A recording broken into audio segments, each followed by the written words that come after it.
Right now, you are sitting on a cliff. The wind is in your face. The world is spread out beneath you like a buffet. And somewhere down there, a pigeon just made a very serious mistake. You are a peregrine falcon. You are about to do something that no other animal on Earth can do.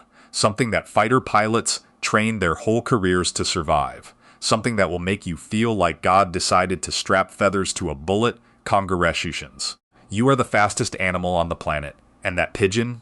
It has no idea what is about to hit it. When you dive, you do not simply fall. You transform. Your wings fold against your body. Your feathers lie flat. Your entire shape becomes a teardrop, the most aerodynamic form in physics. You stop being a bird and start being a missile with eyeballs. At the top of your dive, you hit 200 miles per hour. That is faster than a Formula One car. Faster than a cheetah. Faster than a roller coaster. That is faster than most small airplanes are allowed to fly over cities. The pigeon below you? It moves at 50 miles per hour on a good day. You are closing the gap at 4 times its speed. It will not hear you coming. It will not see you coming. It will simply be existing 1 second and be in your claws the next. The pigeon does not know fear yet. But it is about to learn. You feel so fly. Here is the problem with going 200 miles per hour face first into the wind. The air pressure should explode your lungs. The wind should rip your eyes out of your skull. Your nostrils should blow open like a cheap tent in a hurricane. But you have a secret. Inside each of your nostrils is a small bony cone called a tubercle. It looks like a tiny pebble. It does nothing most of the time. But when you dive, that cone redirects the incoming air. It slows it down. It breaks the pressure wave before it reaches your lungs. You have a built-in airbag in your nose. Fighter pilots have to wear special masks and pressure suits to do what your nostrils do automatically. You do not need a mask. You do not need a suit. You just need a pigeon and a complete lack of fear. Evolution gave you a superpower and hid it inside your nose. No one sees it. No one thanks it. But without that tiny bone cone, you would explode every time you got hungry. So maybe say thank you to your nose. It is doing a lot for you right now. That pigeon is half a mile away. To a human, it would be a speck, a dot. Is that a bird or a piece of trash situation to you? It is the size of your head. You can see every feather, every movement, every terrified expression as you get closer. You have 2 foveae in each eye. Humans have 1. A fovea is the part of the eye responsible for sharp central vision. You have double. 1 for normal forward vision. 1 for zoomed-in tracking vision. You can switch between them instantly, like changing lenses on a camera. And you can see ultraviolet light.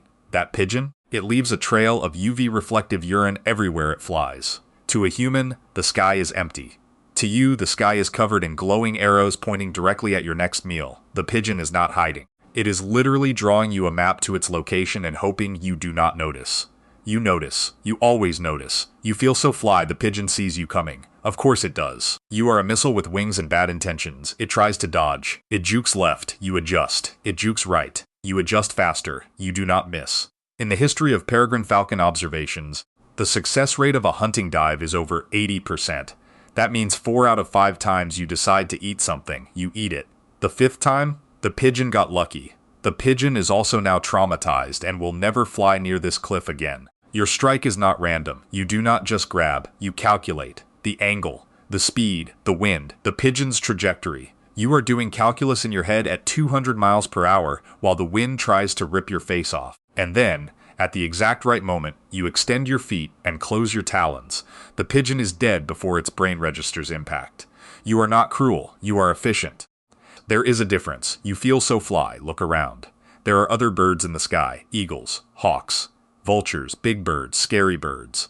Birds that other animals run from. None of them bother you. Not because you are the biggest. You are not. An eagle could snap you in half. Not because you are the strongest. You are not. A vulture has a more crushing bite force. They leave you alone because they know what you can do. They have seen you dive. They know that if you wanted to hit them, you could. And they do not want to be the eagle who got clapped by a bird half their size. That would be embarrassing. That would never leave the nest gossip. You do not fight. You do not posture. You do not scream threats at competitors. You simply exist. And every other bird in the sky understands that you are the baddest thing in the air. Respect is not asked for. It is dived at 200 miles per hour. You feel so fly. Look at where you live. Not a tree, not a bush, not some flimsy twig nest that falls apart in the wind. You live on a cliff, a skyscraper of rock. A penthouse with a view that no real estate agent could ever afford. And humans? Humans love you.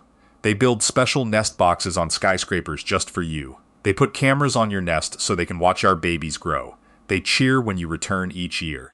You have fans, you have groupies, you have humans who took time out of their busy lives to install a wooden box on a bridge so you would be comfortable. You do not pay rent, you do not pay taxes, you do not have a mortgage. You simply fly to the highest structure in the city, sit down and announce that this is yours now, and no one argues. Because you are a peregrine falcon, and they are a human who does not want to be dive-bombed on their way to work. You feel so fly. Your children hatch from their eggs looking like tiny cotton balls with beaks. They cannot fly. They cannot hunt. They cannot even stand up properly. They look like the least threatening things in the universe. And then, a human gets too close to the nest, and those cotton balls transform. They roll onto their backs. They extend their tiny talons toward the sky. They scream. They hiss. They bite. They will fight anything that moves, regardless of size, regardless of danger, regardless of the fact that they weigh less than a slice of bread. These are your children. 8 weeks old, 90% fluff, 0% fear. They will fight eagles. They will fight hawks. They will fight the family dog if it gets too close. They do not know they are small. They only know that the nest is theirs and you are not invited. You taught them that, not by training, not by example, by genetics. You were born ready to throw hands. Your children were born ready to throw hands. Every peregrine falcon in history has been born ready to throw hands. It is not a personality trait. It is a birthright. You feel so fly for thousands of years. Before planes, before cars, before anything humans consider impressive, the most powerful people alive had one thing on their wrist. Not a sword, not a scepter, not a jewel you. They had you. Pharaohs kept you. Persian emperors kept you. Medieval kings of England kept you. Arab sheikhs, who could afford literally anything, chose you. You were not a pet. You were a status symbol, the ultimate flex. You could not buy a peregrine falcon unless you were already the most powerful person in the room. Falconry, the sport of hunting with you, was called the sport of kings. Not the sport of rich people, not the sport of nobles, the sport of kings specifically, because only kings were considered worthy of handling you. Today you nest on skyscrapers. You live rent-free on the most expensive real estate in the world. Humans built special platforms just so you would be comfortable. They put cameras on your nest so they can watch your children grow up. They have fan accounts. They send each other updates when your eggs hatch. Nothing has changed. You sat on the wrists of pharaohs 5,000 years ago. You sit on top of their skyscrapers today. The humans are different.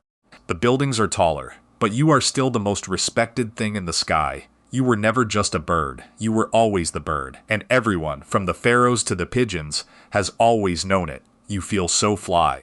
You are a peregrine falcon. You dive at 200 miles per hour. You have airbags in your nose. Your eyes are zoom lenses. You never miss. You own the sky. You nest on skyscrapers. Your babies are weapons. And you sat on the wrists of pharaohs while the rest of the world was still figuring out how to build pyramids. That pigeon down there, it has no idea you exist.